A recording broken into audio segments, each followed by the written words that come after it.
we're going to be making keto-friendly, sugar-free, boozy butterbeer. And building Legos. Not just any Legos, Harry Potter Legos. Obviously.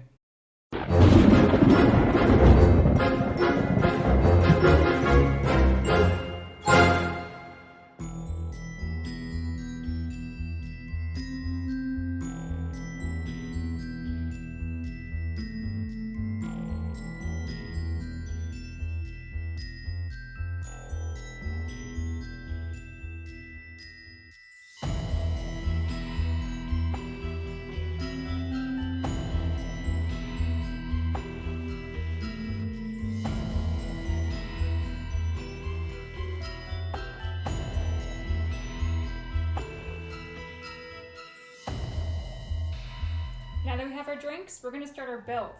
What are you building? I have the brand new Hogwarts Moments Potions class. It's a Slytherin book that opens up to Snape's classroom. And you get Snape in there? I do. This is exciting. That's the best part. Absolutely. What about you? I have the Rise of Voldermort. It's got Tom Riddle's gravesite. And it's got Voldemort. That's pretty metal. Looking forward to this. Ready to get started? I want that one. Want to trade? No. I only have 184 pieces. You have 271. That's fine. Fair. Let's get started.